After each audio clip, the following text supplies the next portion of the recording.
Pack your bag if you don't like my rules, my father snarled, voice bouncing off the framed family photos like a slap. You're just a guest in this house. Remember that. The word guest detonated in my chest. I stood in the living room with my hand on the zipper of a scuffed carry-on, trying not to let my face betray the sting. The TV flickered with some late-night rerun. The smell of burnt coffee clung to the air. Mom's knitting needles clicked, then froze. My sister hovered on the stairs, one heel dangling from her toes, pretending to scroll her phone. Before we begin, drop a comment and tell us where are you from and from which city you're watching our videos. And after watching the whole video, don't forget to tell us what would you do in this situation. Be honest, tell me in the comments below. We read every comment. Let's begin. Daniel, Mom said quietly. Let's not. Dad cut her off with a look. Linda, I'm done arguing. Olivia made her choices. She can make new ones out there. I swallowed, tongue dry. What choices? I work 2 shifts and hand you half my paycheck every week. I pay the power bill. I stocked the fridge this morning. And you think that buys you a say? He shot back, stepping closer. The veins in his temple pulsed. You're living under my roof, eating my food, using my water. When I say no more freeloaders in and out, I mean it. I brought Nora here for one night because her boss changed her schedule and she missed the last bus, I said. She's my friend. She's safe with me, he barked a laugh. You don't know what safe means. I do. I've kept this family afloat for 20 years while you dabble in pity projects and side hustles. His mouth twisted. There's a reason I'm the one whose name's on the mortgage. Mom's eyes found mine, apologetic, pleading. Olivia, maybe you should give your father some space tonight. Give him space? I'd been giving him oceans of space since I learned to duck his temper and patch up the damage he left behind. I zipped the suitcase in one hard motion. The sound felt like a closing door. Chloe finally looked up from her phone. You don't have to make a scene, she said, voice soft but sharp around the edges. It's not that deep. Not that deep. My throat burned. I picked up the handle and stood tall. Okay, I said. My voice surprised me, level, almost calm. If I'm a guest, then I'll leave like one. Dad crossed his arms, satisfied. Smart. And Dad? I added, meeting his eyes. That line you love, about the name on the mortgage? I let a breath out through my nose. You might want to stop using it, he smirked. Why's that? You'll see. It was childish to say it. Maybe petty. But the taste of it was the first clean breath I'd taken in weeks. I dragged the suitcase to the door. The wheels thudded over the lip of the threshold like a heartbeat. No one stopped me. No one asked me to stay. The porch light bathed the walkway in a sterile cone of white while the rest of the street lay quiet, asleep. I lifted my bag into the back seat of my dented Corolla and slid behind the wheel, staring at the house number I'd memorized by tracing it with chalk as a kid. If I squinted, I could still see the faint pale circles on the porch where the lemonade glasses used to sweat in July. I gripped the steering wheel until my fingers hurt, then forced myself to release it. I wouldn't cry, not yet. There was work to do. I didn't go to Nora's. She shared a studio with 2 other nurses, and I refused to wedge my baggage into anyone else's life. Instead, I pulled into the 24-hour laundromat on Maple and sat alone under its fluorescent hum. A man in a reflective vest snored upright in a chair by the soda machine. A college girl folded towels under headphones. In the corner, a neon open sign buzzed, pink and tired. I texted Nora. I'm okay. Crash your shift. Don't worry. She replied instantly. Where are you? Do you want me there? I've got it, I typed. Promise. I opened my backpack and took out a thick, creased envelope. Not dramatic, just paper. But paper can be heavier than bricks when it carries the right signatures. I thought of the months leading up to that envelope. Double shifts at the diner, the side business building websites for local shops at night, teaching myself contract language between coffee refills and dawn. Quiet meetings with the bank officer who treated me like a person instead of an interruption. The title company woman who slid a stapled packet across a laminate counter with a look that said, I know what you're doing, and I hope you're doing it for the right reasons. I'd been saving. calculating, strategizing, not to hurt my father, though tonight his words made that feel justified, but to stop the bleeding that had been happening behind closed doors for a long time. The missed payments he concealed. The refinancing he insisted was no big deal. The rage that flared whenever anyone brought up money. The way he used that mortgage like a weapon. I knew the day would come when the house would be lost. Not because of fate, but because pride has a way of burning everything it touches. So I found a different path. My own. I set the envelope on the folding table and laid my palm on it to calm the tremor in my wrist. I repeated the sentence I'd learned to say without flinching. Ownership is responsibility, not power. It was the only way this would mean anything. I didn't sleep. I watched the dryer spin a stranger's clothes in a silver porthole and thought of a girl who learned to tiptoe around anger and became a woman who confused endurance with love. Sunlight bled into the edges of night around 6:10. I wiped my face with a napkin, shouldered my bag, and drove to the park across from the bank. Sparrows ripped at crumbs on the path. A runner's breath ghosted in the cool air. Through the glass, I saw the morning staff filter in, the manager turning the lock and flipping the sign. My phone buzzed again. "Do you need a ride?" "Nora, I need you to have breakfast with me after," I wrote. "I'll explain everything." "Everything?" "Everything." At 8:15, my dad's truck pulled into a space by the entrance. He climbed out in his work jacket and the boots that had carried him through a lifetime of job sites and long hours. He looked tired, older than he had a year ago. I wanted that to matter to me more than it did in this moment. He strode through the doors like the world still cooperated with his certainty. I stood across the street and watched him reach the counter, tap his nails on the laminate, and hand the teller a check with the same flourish he'd always used, a little theatrical, like he enjoyed it. I recognized the teller, young, polite, the one who always called me Ms. Hayes when I helped Mom deposit her check. He typed, tilted his head, typed again.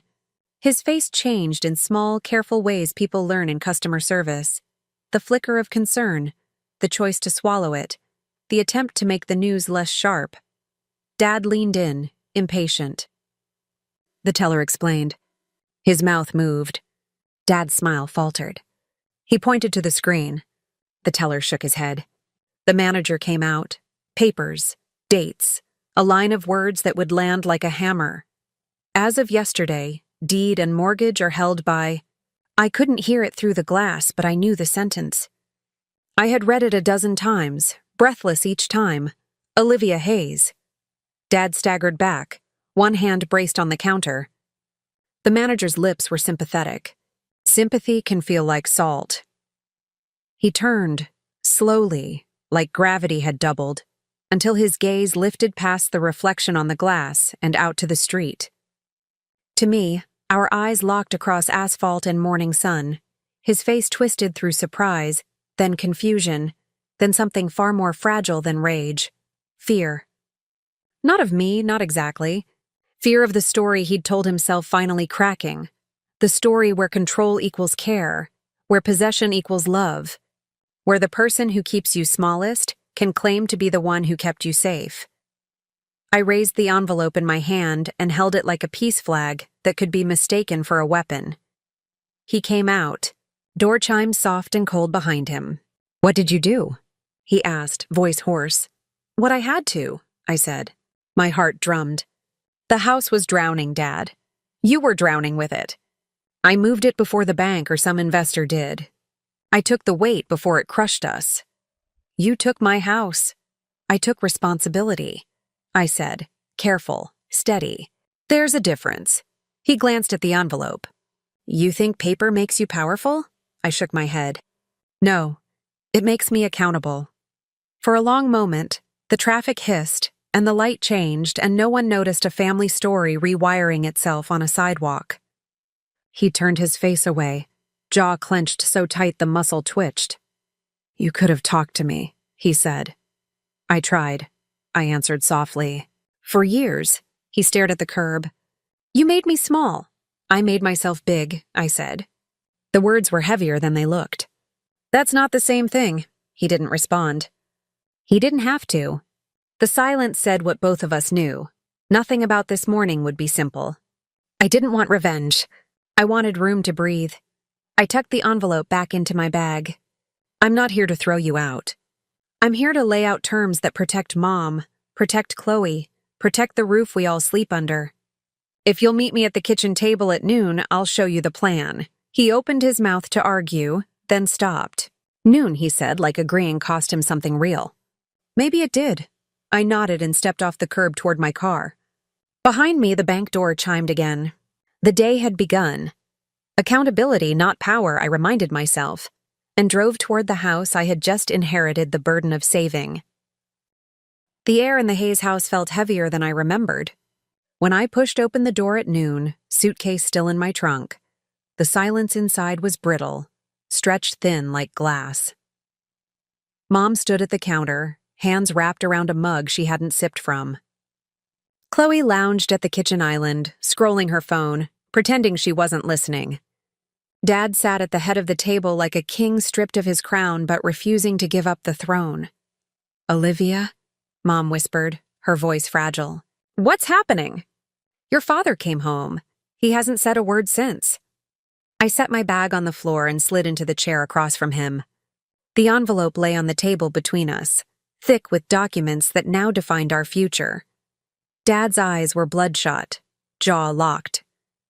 He didn't look at me, just at the papers like they were a snake ready to strike. "You've embarrassed me," he finally said. His voice was low, dangerous. "Walking into that bank like you're the savior, making them say your name instead of mine." I leaned forward, pulse racing. "I didn't do it to embarrass you. I did it to stop the foreclosure notice that was coming next month. You didn't tell us, but I saw it. In the drawer." Mom flinched, her mug rattling against the counter. "Daniel, is that true?" He didn't answer. His silence was an answer of its own. Chloe's phone screen dimmed as she finally looked up. "So, wait, Olivia owns the house now? Like legally?" "Yes," I said firmly. "Legally, completely." Chloe laughed, short and sharp. "Wow, Dad, you let this happen? The girl you called a guest just became the landlord." "Enough," Dad snapped, slamming his palm against the table. "I built this home with my hands. I paid every bill. I sacrificed." "You gambled," I cut in, louder than I meant to. The words echoed in the quiet kitchen. "You gambled with loans and pride, and you almost lost everything. I didn't take this house from you, Dad. You gave it away every time you refused to listen." He finally looked at me. His glare burned, but behind it, I saw something I'd never seen before in him. Uncertainty. Mom set her mug down and moved closer to me. Her eyes shimmered with both hurt and hope.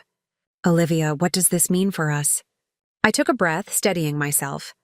"It means no one's getting thrown out. Not Mom, not Chloe, not even Dad. But the control changes. The shouting, the threats, the way he uses the mortgage like a weapon. That ends today. You think you can just waltz in here and—" Dad started, but his voice cracked.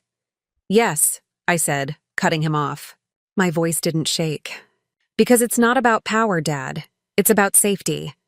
About finally having a home that doesn't feel like a battlefield." The room went quiet again. Chloe stared between us like she was watching a car crash in slow motion. Mom's hand brushed mine, hesitant but supportive. Dad leaned back in his chair, eyes darting to the walls, the ceiling, the house he thought defined him. His lips trembled. "Without this house? Who am I?" For the first time, I didn't feel small in his shadow. I felt tall. I felt steady. "You're still my father," I said softly. "But now, you're going to have to learn what that means without hiding behind ownership papers." He closed his eyes, shoulders sagging like a man carrying 20 years of mistakes. For once he didn't argue, and that silence was louder than all his shouting combined. The house felt like it was holding its breath. Every tick of the kitchen clock sounded louder, sharper. Dad sat rigid, fists clenched on the table, while Mom hovered near the stove as if she needed to hold something solid to keep from falling apart. Chloe leaned back in her chair, arms crossed, eyes flicking between us like she was watching a courtroom drama. "You think you've won?" Dad muttered finally, his voice low and bitter. But you don't know what comes with responsibility. Bills, repairs, taxes. You think the bank cares about your noble speeches? I leaned forward, my voice steady but fierce. I already factored all of that in. I've been paying for months, quietly, because I knew you couldn't keep up. His head snapped up. You went behind my back? Yes, I said firmly. Because every time I tried to talk, you turned it into a shouting match. I gave you chances. You chose pride over honesty, the silence cracked. Mom pressed a hand to her lips, eyes welling with tears. Daniel, she's right. We've all felt it. The tension. The bills piling up. You've been carrying everything alone, but pushing us away, too. Dad's face hardened, but his voice trembled. I wasn't pushing you away. I was protecting you. Protecting us, I shot back. My pulse thundered in my ears. By screaming at me like I'm a stranger? By telling your own daughter she's a guest in the house she grew up in? The word guest hung in the air like smoke, choking everyone in the room. Chloe finally spoke, her voice sharp with teenage bluntness. Dad, you humiliated her. And now you're mad because the house is in her name instead of yours? That's not protecting anyone. That's control. He glared at her, but Chloe didn't flinch. Don't look at me like that. I've watched this for years. You tear Olivia down every chance you get. Maybe now you'll see she's stronger than you ever admitted. Dad slammed his fist on the table, rattling the envelope. Strong, she betrayed me. I stood up, chair legs scraping against the tile. My hands shook, but my words came out clear. I didn't betray you. I saved this house. You were drowning, Dad, and instead of asking for help, you dragged us all under. I refused to sink with you. His face flushed, then drained of color. He opened his mouth to argue, but nothing came out. He just sat there, breathing hard, staring at the envelope like it had stolen his entire identity. Mom stepped closer, her hand brushing his shoulder. Daniel, maybe this is a second chance. Maybe Olivia can carry what you can't anymore. He jerked away from her touch. I don't need anyone carrying me, he hissed. But his eyes betrayed him, haunted, desperate, scared. I softened my voice, but I didn't back down. You've always believed that control equals strength. But real strength is admitting when you can't do it alone. I'm not here to take your place as head of this house. I'm here to stop it from crumbling. For the first time, his eyes flickered, not with rage, but with something dangerously close to shame. The clock ticked again. Chloe exhaled loudly, setting her phone down. So what happens now? She asked. I looked at each of them, then back at my father. Now, we decide if this house is going to be a prison or a home again. No one moved. No one spoke. But the cracks in the walls of our family were finally showing, and for once I wasn't the one breaking. Dad stood from the table so fast the chair scraped back against the tile. His chest rose and fell like he'd run a mile, his eyes darting to every corner of the house. The walls, the photos, the ceiling beams. It was like he was realizing the home he'd claimed as his own was no longer under his command. This house is my legacy, he said, his voice hoarse but sharp. Every nail, every dollar, every night I stayed awake worrying about bills. Mine. He jabbed his finger at the envelope. And you think a stack of papers erases that? I rose too, meeting his gaze head on. No, it doesn't erase what you've built.